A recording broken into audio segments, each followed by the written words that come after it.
اعوذ باللہ من الشیطان الرجیم بسم اللہ الرحمن الرحیم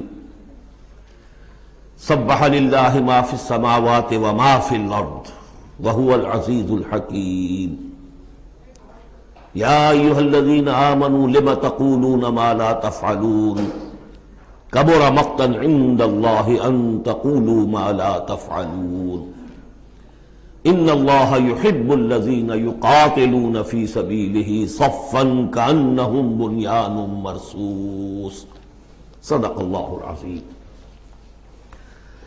رب اشرح لی صدری ویسر لی امری واحلل عقدۃ من لسانی یفقہوا قولی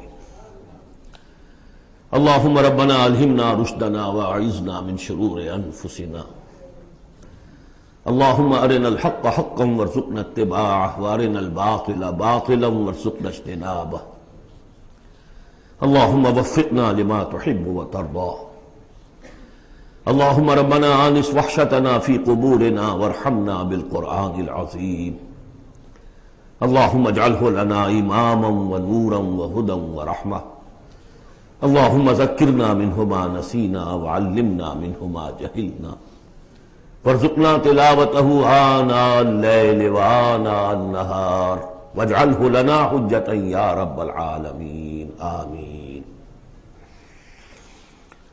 اب ہم اللہ کا نام لے کر سورہ صف کا آغاز کر رہے ہیں۔ میں آپ کو بتا چکا ہوں کہ جو 10 صورتیں ہیں مدنی سورہ حدید سے سورہ تحریم تک، ان میں بالکل درمیان میں جو یہ جوڑا ہے سورہ صف اور سورہ جمعہ، اس کی امتیازی شان اسی سے نظر آ جاتی ہے کہ دونوں کا آغاز تسبیح سے ہوا ہے، ورنہ اب تک یہ تھا سورہ حدید کا آغاز سبح للہ ما فی السماوات والارض، پھر سورہ مجادلہ میں وہ بات نہیں، پھر سورہ حشر میں سبح للہ ما فی السماوات وما فی الارض، پھر سورہ ممتحنہ میں وہ بات نہیں۔ اب یہاں پھر جو آئی ہے وما فی الارض، تسبیح کرتی ہے اللہ کی ہر وہ شے جو آسمانوں میں ہے اور ہر وہ شے جو زمین میں ہے۔ وَهُوَ الْعَزِيزُ الْحَكِيمُ، اور وہ زبردست ہے، کمال حکمت والا۔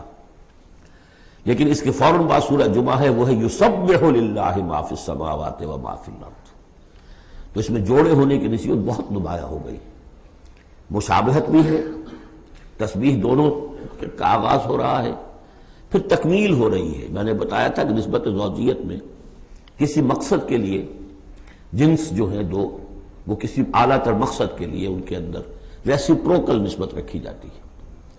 وہی یہاں ہے فعل ماضی فعل مضارع، اور فعل مضارع عربی زبان میں حال اور مستقبل دونوں کو کور کرتا ہے، تو یہاں اس جوڑے میں آ کر ان دونوں کو جمع کر دیا گیا کہ یہ تسبیح جو ہے کائنات کے اندر، جو کائنات کی ہر شے کر رہی ہے، یہ ہمیشہ سے ہوتی آ رہی ہے، ہر دم ہو رہی ہے، ہمیشہ ہوتی رہے گی۔ یہ سورہ مبارکہ جیسا کہ میں نے کل آپ کو بتایا تھا، سورہ حدید کی جو آیت ہے، جس کو میں نے عرض کیا تھا، اگرچہ وہ لفظ اچھا نہیں ہے، اریاں اور ننگا، واقعتاً یہ ہے کہ پورا اریاں اور ننگا فلسفہ انقلاب سورہ حدید کی آیت نمبر 25 میں ہے۔ انقلاب کس لیے لایا جاتا ہے؟ فرانس کا ریولوشن کیوں آیا تھا؟ ظلم ہے، بادشاہ لوگ بیٹھے ہوئے ہیں، عیش کر رہے ہیں، لوگ کسان ہیں، مزدور ہیں، وہ کام کرتے ہیں، ٹیکس دیتے ہیں، یہ عیاشیاں کرتے ہیں بدماش لوگ، ظلم ہے، ختم ہونا چاہیے۔ لوگوں نے جانے دی، ہزاروں نے جانے دی، پھر شکل کیا بن گئی کہ وہ تو ایک بظاہر ڈیموکریسی، عوام کی حکومت، حقیقت میں سرمایہ داروں کی آمریت قائم ہو گئی۔ ظلم ہے، مزدور کارخانے کے اندر کام کر رہا ہے، اس کے بچہ جو ہے بھوکا مر رہا ہے، یا وہ اگر بیمار ہو گیا تو اس کی دوا نہیں ہے، اور اس کی محنت اور مزدوری سے جو عیش کر رہے ہیں، لال پری جو ہے ان کے شام کو جو ہوتی ہے، ان کے جام میں وہ کیا کیا ہوتی ہے، علامہ اقبال نے کس قدر تلخ حقیقت کہی ہے۔ یہ کیا ہے؟ مزدور، خواجہ از خون رگے مزدور سازد لال ناب، یہ سرمایہ دار جو ہیں یہ مزدوروں کے رگوں کی خون جو ہے سرخ، اس سے کشید کر کے اپنی وہ لال پری جو ہے شام کو پیتے ہیں بیٹھ کر۔ انقلاب ہے، انقلاب ہے، انقلاب۔ نتیجہ یہ ہوا کہ بولشوک ریولوشن آیا، پھر مصیبت، اب ایک پارٹی ڈکٹیٹرشپ قائم ہو گئی، آسمان سے گرے، کھجور میں اٹکے، کھجور سے گرے، کسی کھائی میں جا گرے۔ یہ سارا چکر کیوں ہو رہا ہے؟ ان سرچ آف جسٹس، یہ ساری جد و جہد انسان کیوں کر رہا ہے؟ تو اب ایک تو ہے کہ ایک سیکولر انداز میں جسٹس فیئر پلے اس کی بات ہوتی ہے. دین میں آپ دیکھیے کہ قرآن نے جس طرح میں نے کل آپ کو بتایا اللہ قائم بالقسط ہے. مسلمانوں کا بحیثیت امت رول یہ ہے یا ایھا الذین آمنوا کونوا قوامین بالقسط، یا ایھا الذین آمنوا کونوا قوامین للہ شہداء بالقسط. محمد کو کیوں بھیجا؟ کہہ دیجئے کہ مجھے بھیجا گیا کہ میں عدل قائم کروں. اور اب جو آیت آ گئی، ہم نے تمام رسول اسی لیے بھیجے، کتابیں اسی لیے بھیجی، میزان اسی لیے نازل کی. لقد ارسلنا رسلنا بالبینات وانزلنا معهم الکتاب والمیزان لیقوم الناس بالقسط. لوگوں نے کیا کیا؟ نبی آ گئے، انہیں پوجنا شروع کر دیا. باقی ظلم کا ظلم جو کا تو چل رہا ہے، انہیں پوج لو، خدا کا بیٹا بنا دو، کچھ اور بنا دو، اولیاء اللہ ہیں ان کو جو بھی چاہو بنا دو. لیکن نظام ظالمانہ قائم رہا دنیا میں. یہ محمد عربی کا کمال ہے، انہوں نے آ کر نظام کو بدلا ہے. در حقیقت یہ جو تکمیل ہوئی ہے اس پروسیس کی، اس لیے آپ رسول کامل ہیں، آخری رسول اور کامل رسول، جنہوں نے آ کر نظام عدل و قسط کو بالفعل برپا کیا. چنانچہ وہ جو ایک عام قانون آیا، پھر اس میں اتنی ننگی بات، لوہا استعمال ہو سکتا ہے، طاقت استعمال ہوگی ظلم کے خاتمے کے لیے، اور ان تمام جتنی بھی ناانصافیاں ہیں ان کو ختم کر دیں. اگرچہ یہ لوہا کسی طریقے سے استعمال ہوگا، یہ لوہا خودکشی کے کام بھی آ سکتا ہے. خودکشی نہیں کرنی ہے، اس کے کچھ شرائط ہیں، اس کے ضوابط ہیں. پہلے کوئی طاقت فراہم کرو، پہلے کوئی نظریہ عام کرو، جو لوگ نظریہ قبول کر لیں انہیں جمع کرو، انہیں منظم کرو، انہیں ٹرین کرو، انہیں قوت بناؤ، پھر باطل سے ٹکراؤ. اگر ایسے کھڑے ہو جاؤ گے تو خودکشی ہو جائے گی، نعرہ مارا اور خودکشی ہوگی. بہرحال وہ جو ننگا انقلابی نظریہ ہے وہ حضور کی شخصیت کے ضمن میں اس آیت میں آ کر اب وہ واحد کے صیغے میں آ گیا. هو الذی ارسل رسولہ بالہدی ودین الحق لیظہرہ علی الدین کلہ. سورہ توبہ میں بھی آ چکی، سورہ فتح میں آ چکی. اب اس سورہ مبارکہ کا مرکزی مضمون وہی ہے. لیکن اس کے یوں سمجھ لیجئے، اب زیادہ وقت میرے پاس نہیں ہے، کہ یہ اس کے 4 حصے کر لیجئے، 4 آیتیں، پھر 4 آیتیں، پھر 4 آیتیں. پہلی 4 آیتیں تمہیدی بھی ہیں اور ایک اعتبار سے اس میں اصل میسج آ گیا ہے. دوسری 4 آیتوں میں سابقہ امت مسلمہ یعنی یہود کا طرز عمل ہے. تیسری آیت میں بعثت محمدی کا مقصد اور اس کے لیے مسلمانوں کو دعوت جہاد. 12 آیتیں یہ ہو جائیں گی. 2 آیتیں پھر بڑی خاص قسم کی ہیں کہ جو لوگ اس صورت کے پیغام کو قبول کریں اور اختیار کر لیں ان کے کیا کیا مدارج ہیں، دنیا میں کیا ہے، آخرت میں کیا ہے. بسم اللہ الرحمن الرحیم. سبح للہ ما فی السماوات وما فی الارض وہو العزیز الحکیم. اب اس کا میں ترجمہ بھی نہیں کروں گا اس وقت. اب آ رہی ہے بات بالکل دو ٹوک، وہی جو میں نے کہا تھا ان تمام صورتوں میں ہے، زجر، توبیخ، جھنجھوڑنے کا انداز. کیا ہو گیا مسلمانوں تمہیں؟ یا ایھا الذین آمنوا ما لکم لم تقولون ما لا تفعلون. تمہیں کیا ہو گیا ہے مسلمانوں، تم جو کہتے ہو وہ کرتے نہیں؟ کیوں کہتے ہو جو کرتے نہیں؟ ایمان اللہ پر اور اس کے حکم پاؤں تلے، ایمان رسول کا، محبت اور عشق کے دعوے اس کے سنتوں یہ دجیاں بکھیر دو. کیا ہے اس وقت نہیں تھا یہ. میں نے کہا وہاں تو ذرا سی کمی آئی تھی، ابھی اوسط کچھ گرا تھا، اس کے اوپر یہ پکڑ آ رہی ہے. تو آج سوچئے کہ آج اگر کہیں قرآن نازل ہو جائے اور آج اگر کہیں محمد رسول اللہ آ جائے تو اس امت کو دیکھ کر کیا کہیں گے کہ میری امت ہے؟ یہ 1.5 ارب انسان میری امت ہے.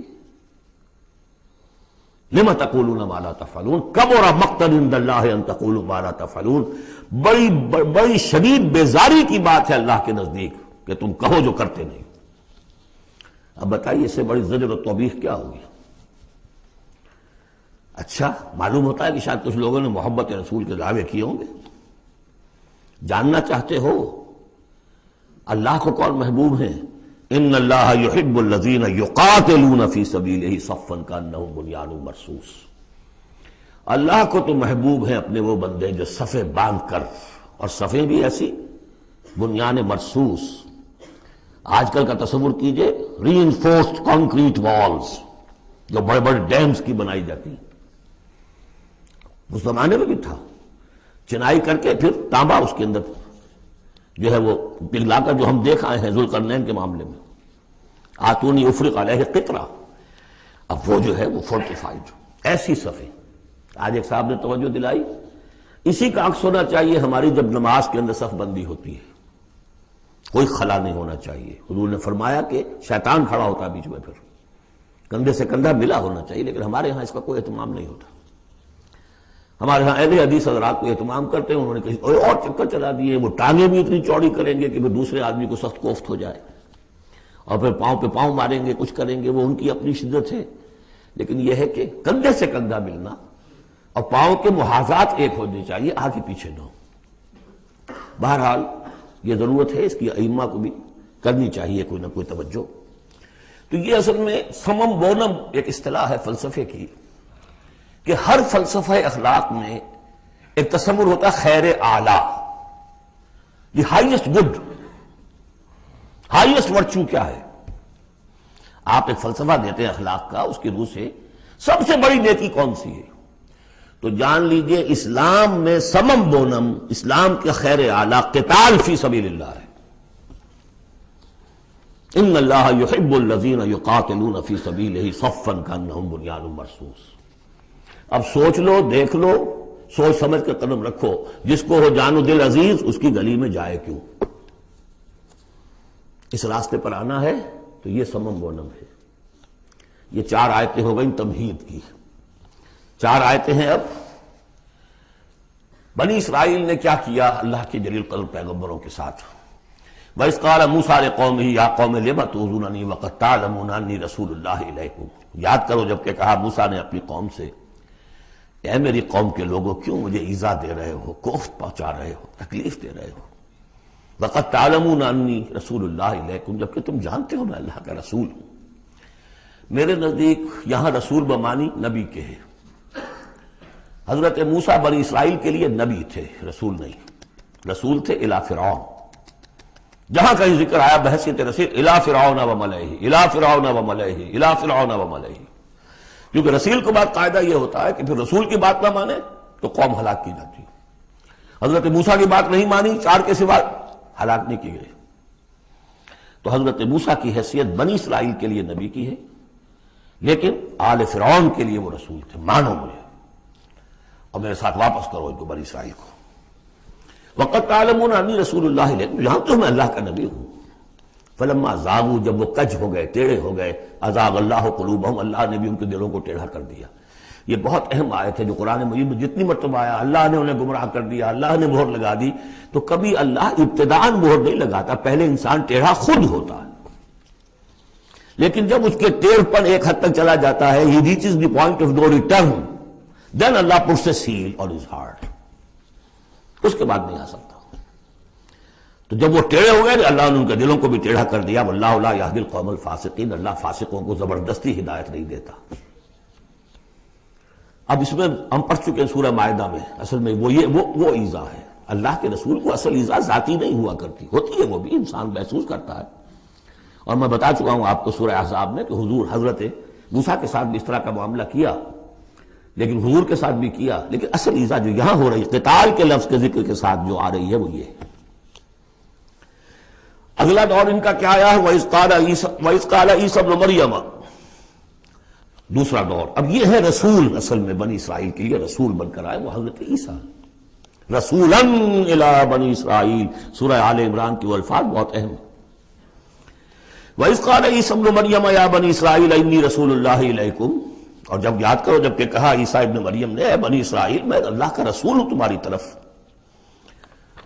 مصدقا لما بین یدی من التوراۃ، اور میں تصدیق کرتے ہوئے آیا ہوں اس کی جو میرے سامنے ہے تورات میں سے. ومبشرا برسول، اور بشارت دیتے آیا ہوں ایک رسول کی، یاتی من بعدی، جو میرے بعد آئیں گے، اسمہ احمد، جن کا نامی احمد ہے، صلی اللہ علیہ وسلم، احمد مجتبی. فلما جاءہم بالبینات، یہ وہی حضرت عیسیٰ کے بارے میں جب وہ آئے کھلی نشانیاں لے کر، معجزے لے کر، عظیم ترین معجزے لے کر، قالوا ھذا سحر مبین، انہوں نے کہہ دیا یہ تو سحر مبین ہے. ومن اظلم ممن افترا، اب یہ تیسرا دور ہے. اب محمد رسول اللہ آ گئے ہیں صلی اللہ علیہ وسلم، اور وہ ہم پڑھا ہے سورہ بنی اسرائیل میں عسیٰ ربکم ان یرحمکم وان عدتم عدنا، اے بنی اسرائیل تم ہمارے لاڈلے تھے، اس میں کوئی شک نہیں، ہم نے تمہیں چنا تھا، اخترناہم علی علم، لیکن تم نے اپنی بد عملی کی وجہ سے اپنے آپ کو راندہ درگاہ بنا لیا، لیکن ہماری محبت اب بھی موجود ہے۔ عسیٰ ربکم ان یرحمکم، تمہارا رب اب بھی تمہیں رحم کرنے کے لیے تم پر تیار ہے، وان عدتم عدنا، لیکن تمہارا طرز عمل وہی رہا جو پہلے تھا، تو ہم بھی وہی کچھ کریں گے جو ہم نے پہلے کیا، اسی طرح پٹوائیں گے تمہیں۔ نبوکدنضر سے پٹوایا اور گریک سے پٹوایا، اسیرین سے پٹوایا، رومن سے پٹوایا، اور اب اس صدی میں آ کے جرمن سے پٹوایا۔ 60 لاکھ 6 ملین، اور میں نے ایک دفعہ پہلے روایت یہ پڑھی تھی کہ نہیں 4 ملین تھے، ابھی پچھلے دنوں میں نے ایک دیکھا ہے کیلنڈر، وہاں تو اس کے اندر تذکرہ ہے کہ 6 سے بھی زیادہ تھے، 6 ملین سے بھی زیادہ تھے، واللہ اعلم۔ بہرحال اب تیسرا دور آیا، ومن اظلم ممن افترى علی اللہ الکذب، اس سے بڑھ کر ظالم کون ہوگا جو اللہ پر جھوٹ تلاسے، وہو یدعی الی الاسلام، بلایا جا رہا اسلام کی طرف، اب محمد رسول اللہ انہیں دعوت دے رہے ہیں، واللہ لا یہدی القوم الظالمین، اللہ ایسے ظالموں کو زبردستی ہدایت نہیں دیتا۔ عسیٰ ربکم ان یرحمکم، لیکن اس کے بعد فرما دیا اگلی آیت میں ان ھذا القرآن یہدی للتی ہی اقوم، یہ قرآن ہے شاہدرہ ہے، ہماری رحمت کا شاہدرہ قرآن حکیم میں داخل ہونا ہے، آؤ داخل ہو جاؤ۔ اب ہم حضور کے ساتھ جو کچھ کر رہے تھے اس کا کلائمیکس یہ تیسری آیت ہے، یریدون لیطفئوا نور اللہ بافواہہم، وہ تلے ہوئے ہیں کہ اللہ کے نور کو اپنی منہ کی پھونکوں سے بجھا کر رہیں گے۔ یہ خاص یہود کے بارے میں ہے یہ آیت، اچھی طرح سمجھ لیجئے، اور اس کا کلائمیکس اب آ رہا ہے، اب آ رہا ہے۔ The final showdown is going to come now and not very far off, very soon. Armageddon اسے کہہ لیں۔ یہود پوری طریقے سے پوری عیسائی دنیا کو اپنے تسلط میں لا چکے ہیں، اور جو کچھ ہونے والا ہے الملحمۃ العظمیٰ جسے حضور نے قرار دیا ہے، عظیم ترین جنگ، اور آرمگڈون یہ ان کی کرسچین جو ان کی ہے اصطلاحات ان میں وہ آرمگڈون ہے۔ بہرحال وہ تو ابھی آئے گا، ابھی تک تو ہم پڑھ رہے ہیں جو اس وقت ہو رہا تھا، ان میں جرت نہیں تھی، وہ سامنے آ کر مقابلہ نہیں کرتے تھے، وہ ہم پڑھ چکے ہیں سورہ حشر میں، کبھی بھی سامنے آ کر مقابلہ نہیں کریں گے، منہ کی پھونکوں سے بجھاتے ہیں دور دور سے۔ یہ استعارہ ہے کہ سامنے آ کے مقابلہ نہیں کرتے، سازشیں کرتے ہیں، منہ سے تو آدمی بات ہی کرتا ہے نا، سازشیں کر کے اس کو ابھارو، اس کو لے آؤ، اس سے حملہ کروا دو، قریش کو لے آؤ، فلاں کو لے آؤ، ان میں دم نہیں ہے۔ اسی کو کہا ہے مولانا ظفر علی خان نے، نور خدا ہے کفر کی حرکت پہ خندہ زن، پھونکوں سے یہ چراغ بجھایا نہ جائے گا۔ یریدون لیطفئوا نور اللہ بافواہہم واللہ متم نورہ ولو کرہ الکافرون، اللہ اپنے نور کا اتمام فرما کر رہے گا خواہ یہ کافروں کو کتنا ہی ناگوار ہو۔ یہ جو آیت آئی ہے اس سے پہلے سورہ توبہ میں، یریدون ان یطفئوا نور اللہ بافواہہم ویابی اللہ الا ان یتم نورہ ولو کرہ الکافرون، اتنا سا فرق ہے، باقی آیت جو کی تو ہے۔ اب تیسرا حصہ ہے سورت کا، اب حضور کی بعثت کس لیے ہوئی؟ هو الذی ارسل رسولہ بالہدی ودین الحق لیظہرہ علی الدین کلہ۔ یہ خاص آیت میں آپ کو بتا چکا ہوں کہ انبیاء کی بعثت، رسولوں کی بعثت کے لیے بشیر، نذیر اور مذکر، مربی، معلم، یہ سارے الفاظ، شاہد، یہ سب مشترک ہیں۔ یہ صرف محمد رسول اللہ کے لیے ہے اور 3 دفعہ ہے۔ وہی ہے اللہ جس نے بھیجا اپنے رسول کو صلی اللہ علیہ وسلم، الہدا، کامل ہدایت نامہ جو ان پر کامل ہو گیا، اور دین حق، وہ میزان جو دی گئی تھی تمام انبیاء کو، وہ میزان اب کامل ہو کر دین حق، سچا، مکمل، عادلانہ، مبنی بر عدل و قسط نظام زندگی ہے جو بن گیا۔ کس لیے بھیجا ہے؟ لیظہرہ، سے غالب کریں، یہ نہیں وہ پامال رہے اور 30 لاکھ لوگ حج کرتے رہے، بس اللہ اللہ خیر صلی اللہ۔ رہ گئی رسم ادا روح بلالی نہ رہی، فلسفہ رہ گیا تلقین غزالی نہ رہی۔ یہ 30 لاکھ آدمی اگر کفن باندھ لیں اپنے سر سے تو دنیا میں انقلاب آ جائے کہ نہ آ جائے؟ حج کری آؤ، رمضان کا عمرہ کراؤ، ریچولز بغیر ریچولز، حرام سے کمائی کرو اور عمرے کرو۔ هو الذي ارسل رسوله بالهدى ودين الحق ليظهره على الدين كله ولو كره المشركون. مشرکوں کو تو یہ پسند نہیں ہوگا. مشرک چاہیں گے توحید کا نظام قائم ہو جائے، اللہ کی حکومت پوری زندگی پہ قائم ہو جائے. اب مشرک کون ہے؟ مشرک صرف بت پرست نہیں ہے. سب سے بڑا مشرک وہ ہے جو کہ ہیومن ساورنٹی کا اعلان کر رہا ہے، وہ تو خدائی کا اعلان کر رہا ہے. بت پرست نے تو یہی سمجھا ہوگا یہ کوئی دیوی ہے، دیوتا ہے، کوئی ہماری سفارش کر دے گا. اس کے علاوہ وہ تو خدا بن رہے ہو تم کہ ہم حاکم ہیں. یہ دعویٰ تو نمرودیت کا دعویٰ ہے، یہ دعویٰ تو فرعونیت کا دعویٰ ہے. حاکم ہم ہیں. الیس لی ملک مصر وہذہ الانہار تجری من تحتی. فرق یہ ہے کہ وہ ایک شخص ہوتا تھا، اب پوری قوم، بس اب کچھ بھی نہیں. وہ کبھی پسند نہیں کر سکتے. تصادم ہونا ناگزیر ہے، جہاد کرنا پڑے گا، کشمکش کرنی پڑے گی. اب وہ کون کریں گے؟ جو اللہ کو ماننے کا دعویٰ کرے اور رسول کو ماننے کا دعویٰ کرے. اگلی آیت پڑھ لیجئے. یا ایھا الذین آمنوا هل ادلکم علی تجارۃ تنجیکم من عذاب الیم. اے ایمان کے دعوے دارو، کیا میں تمہیں بتاؤں وہ تجارت جو تمہیں دردناک عذاب سے چھٹکارا دلا دے.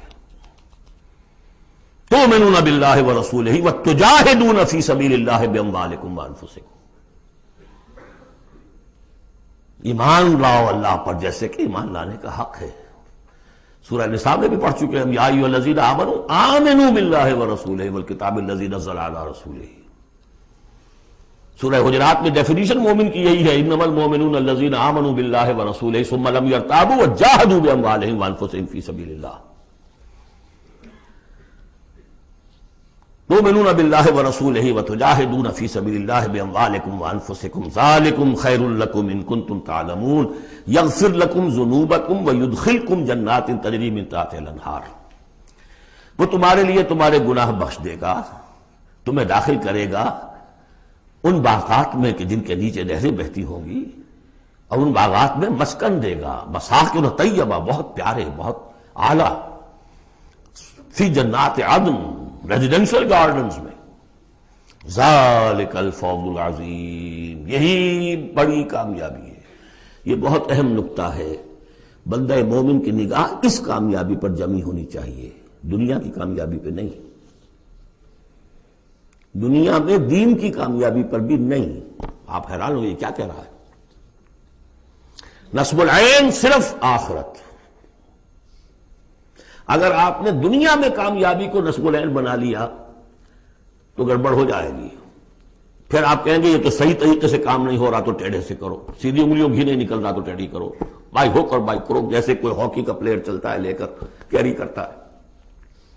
اسی میں تحریکیں گم ہو جاتی ہیں. تحریکوں کے قبرستان بنے ہیں اسی بنیاد پر. تم دیکھو تمہارا فرض یہ طریقہ کار یہ، اس طریقے پہ کام کرتے رہو، نتیجہ نکلے نہ نکلے تمہیں اس سے کوئی بحث نہیں. ہاں طریقہ کار پر نظر ثانی کرتے رہو. وہ طریقہ محمد رسول اللہ سے ماخوذ. اور منہاج لکل جعلنا منکم شرعۃ ومنہاجا، ہم نے ہر ایک کو تم میں سے شریعت بھی ایک دی ہے، منہاج بھی دیا ہے. منہاج محمدی کیا ہے بولو؟ تو امت محمد ہو صلی اللہ علیہ وسلم. تو یہ بات نوٹ کر لیجئے، بہت اہم ہے. بس تجزیہ کر لیجئے اب تک جو کچھ آیا ہے اس میں، بلکہ اب آخری دو آیتیں بھی پڑھ لیجئے. ایک حیثیت سے یہ 12ویں آیت پر آ کے مضمون مکمل ہو گیا. ذالک الفوز العظیم، بڑی کامیابی یہی ہے. البتہ دنیا میں ایک اور بونس کی شکل میں ہے.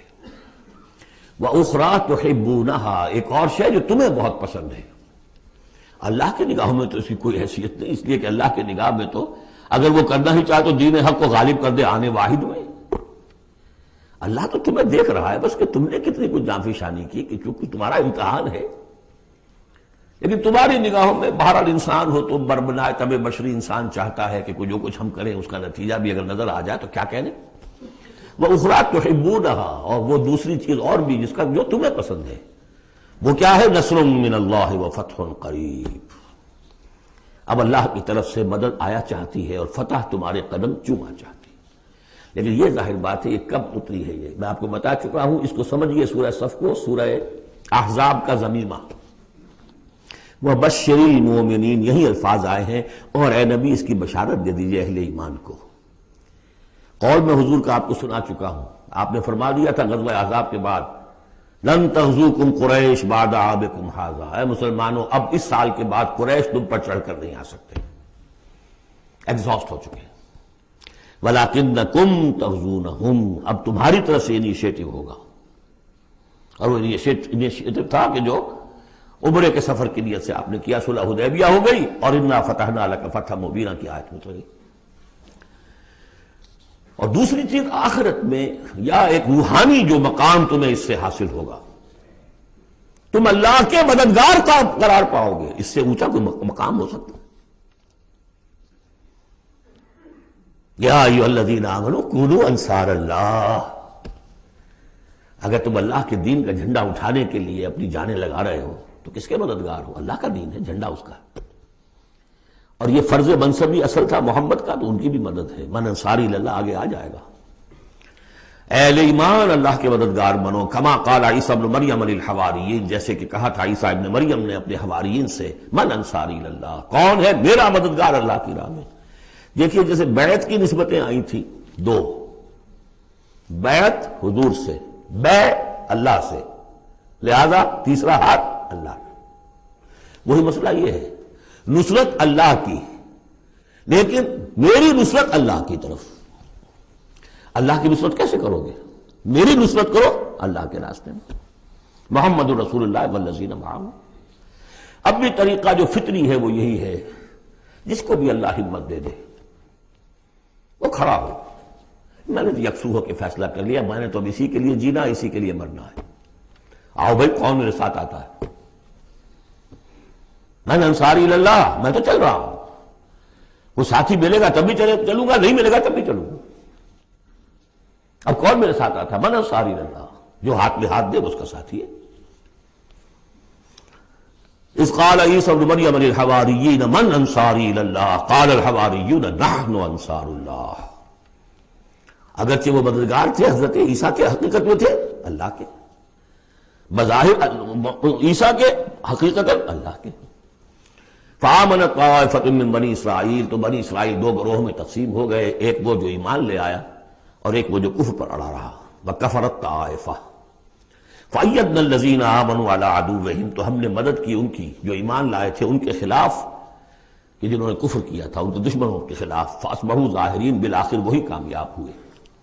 لیکن یہ کامیابی آسانی سے ہاتھ نہیں آئی تھی، اچھی طرح سمجھ لیجیے گا۔ 300 برس لگے ہیں حواریین مسیح کو، اور ان کے اصل پیروکار جو تھے حضرت مسیح کے، وہ سختیاں انہوں نے جھیلی ہیں۔ تاریخ انسانی میں اگر آپ لیں گے ایک مقدار کی حیثیت سے تو اتنی زیادہ قربانیاں شاید کسی نبی کے ساتھیوں نے نہیں دی۔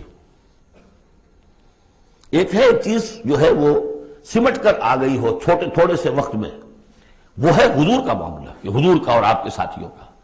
لیکن جتنے طویل عرصے تک اور جس قدر شدید پرسیکیوشن، عام خیال یہی، اور میں بھی اس کا قائل ہوں، کہ سورہ یاسین میں جو ذکر ہے، وہ جو 2 رسول بھیجے گئے اور پھر تیسرا بھیجا گیا، وہ اصل میں حواریین مسیح تھے، رسول کے رسول تھے، اللہ کے رسول نہیں تھے براہ راست۔ اسی طریقے سے آپ کو معلوم ہے جو پرسیکیوشنز ہوئی ہیں ان کی، جس طریقے سے انہیں ستایا گیا ہے، جو اصحاب الاخدود تھے وہ بھی عیسائی تھے، جن کو کہ یہودیوں نے جلایا، ابو نواس نے، وہ بھی عیسائی تھے، حضرت مسیح کے ماننے والے۔ اسی طریقے سے یہ 7 سلیپرز کون تھے جو جان بچا کر گئے تھے؟ اصحاب کہف عیسائی تھے۔ رومی شہنشاہیت تھی، بت پرستوں کی شہنشاہیت تھی، اس میں جو کچھ پرسیکیوشن ہوئی ہے وہ تو 300 عیسوی میں پھر رومن امپائر نے عیسائیت قبول کی ہے۔ اس کے بعد سے پھر ظاہر بات ہے، چاہے عیسیٰ کو وہ صحیح طور پر مانتے ہیں، غلط طور پہ مانتے ہیں، عیسیٰ کے ماننے والے ہیں، وہ کہتے ہیں وہ حرام زادہ ہے، وہ کہتے ہیں کہ نہیں وہ اللہ کا بیٹا ہے، بس اتنا فرق ہو گیا، وہ ایک انتہا کو نکل گئے، وہ دوسری انتہا کو نکل گئے۔ باسٹرڈ کہتے ہیں کھلم کھلا، سن آف مین، اور وہ لوگ کہہ رہے اللہ کا، لیکن مانتے تو ہے نا، یہ انکار کرتے ہیں۔ تو ہمارے ہاں بھی کتنے ہی لوگ ہیں حضور کے رتبے کو جب نعتوں میں بیان کرنے آئیں گے اللہ سے کم چھوڑتے ہیں، اللہ سے اوپر بنا دیتے ہیں۔ اوتار کا عقیدہ تو میں آپ کو بتا چکا ہوں، وہی جو مصطفی عرش تھا خدا ہو کر اتر پڑا وہ مدینے میں مصطفیٰ ہو کر۔ مدینے کی مسجد میں منبر کے اوپر بغیر عین کے ایک عرب ہم نے دیکھا، عرب میں سے عین نکال دے کیا رہ جائے گا؟ رب۔ کون ہے کہنے والا؟ یہ مسلمان، محمد کا امتی ہے۔ تو یہ جو انتہائیں ہوتی ہیں، غلو ہوتا ہے، یا اہل الکتاب لا تغلو فی دینکم، تو غلو ہم کم ہے کم کرنے والے. کون سا جرم ہے جو پچھلوں نے کیا ہم نے نہیں کیا، سوائے اس کے کہ اس قرآن کی تحریف ہم نہیں کر سکے، اس کے متن کی بس. اور وہ اس لیے کہ اسپیشل پروٹیکشن اللہ کی تھی. یہ ہے سورہ صف. ایک سورت بھی سمجھ میں آ جائے تو زندگی کا راستہ بالکل واضح ہو جاتا ہے. البتہ یہ جو قتال اس میں بتایا گیا، میں نے عرض کیا تھا قتال ایسا نہیں ہے کہ اٹھاؤ ہتھیار جاؤ نعرہ مارو اور خودکشی کر لو، ٹکرا جاؤ. اس کا ایک پروسیس ہے. پہلے اس کے لیے مردان کار چاہیے، ایسے مردان کار جن کے دلوں میں اللہ کی محبت کے سوا دنیا کی کوئی محبت نہ رہ گئی ہو، جو ہم سورہ شورى میں پڑھ چکے ہیں. فما اوتیتم من شیء فمتاع الحیاۃ الدنیا وما عند اللہ خیر وابقى للذین آمنوا وعلی ربہم یتوکلون. طالب آخرت بن چکے ہو، واقعتاً کہنے کی حد تک نہیں، زبانی کلامی نہیں، فی الواقع. پھر ان کے اندر وہ اخلاص اور خلوص، پھر ایک نظم کی پابندی، ایک لیڈر کے ساتھ عہد، جو کہو گے. یہ تقاضے اگر پورے نہیں ہوتے، اور محترم تعداد کے اندر 2-4 سے تو نہیں ہوگا معاملہ.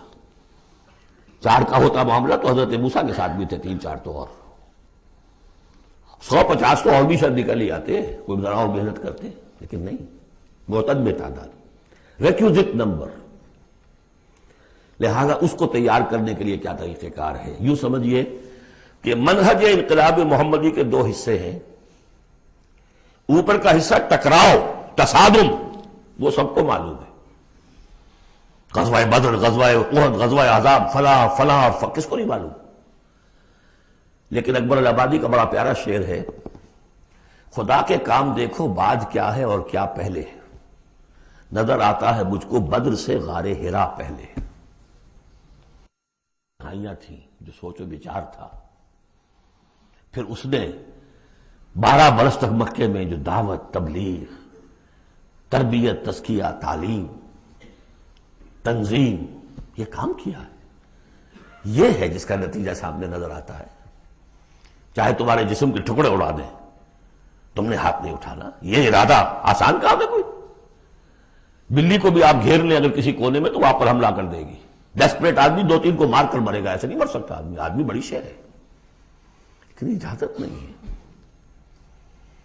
یہ تیاری جو کرائی ہے محمد رسول اللہ نے، تو ایک ہے تصادم کا مرحلہ، اور ایک ہے تصادم کے لیے آدمی تیار کرنا. آدمی فراہم کیسے کرے، تیار کیسے کرے.